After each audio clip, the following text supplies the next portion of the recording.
Team India থেকে বাদ, এবার ইংল্যান্ডের এই দলের জার্সিতে খেলবেন কুলদীপ যাদব। ভারতীয় ক্রিকেটের দলের অন্যতম সেরা চায়নাম্যান স্পিনার কুলদীপ যাদবকে সাম্প্রতিক সময়ে জাতীয় দলে নিয়মিত সুযোগ দেওয়া হচ্ছে না। আয়ারল্যান্ড সিরিজে এবং ইংল্যান্ডের বিরুদ্ধে টি-20 সিরিজে তিনি দলে জায়গা পাননি। ওয়ানডে দলে থাকলেও প্রথম একাদশ সুযোগ মেলেনি তার।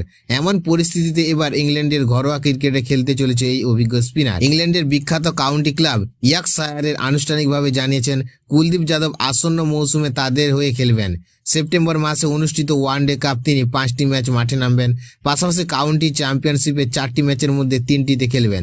সব মিলে ইয়র্কশায়ারের হয়ে মোট 8টি ম্যাচে দেখা যাবে ভারতীয় স্পিনারকে। ভারতীয় দলে নিয়মিত সুযোগ না পায় এই সিদ্ধান্তকে কুলদীপ যাদবের ক্যারিয়ারের গুরুত্বপূর্ণ পদক্ষেপ বলে মনে করছেন অনেক ক্রিকেট বিশেষজ্ঞ। ইংল্যান্ডের কন্ডিশন ভালো পারফর্ম করতে পারলে ভবিষ্যতে জাতীয় দলে ফেরার দাবিও আরো জোরালো হতে পারে। বর্তমানে ভারতীয় টিম ম্যানেজমেন্ট এবং স্পিন অলরাউন্ডার বেশি গুরুত্ব দিচ্ছে, যারা ব্যাট এবং বল দুই বিভাগে অবদান রাখতে পারেন। সেই কারণে অক্ষর প্যাটেল, ওয়াশিংটন সুন্দরের মতো ক্রিকেটাররা বেশি সুযোগ পাচ্ছেন। অন্যদিকে কুলদীপের মতো বিশেষজ্ঞ স্পিনারকে অপেক্ষা করতে হচ্ছে নিজের সুযোগের জন্য। এখন দেখার বিষয় ইয়র্কশায়ারের হয়ে দুর্দান্ত পারফরমেন্স করে তিনি আবারও টিম ইন্ডিয়া নিজের জায়গা ফিরে পেতে পারে কিনা।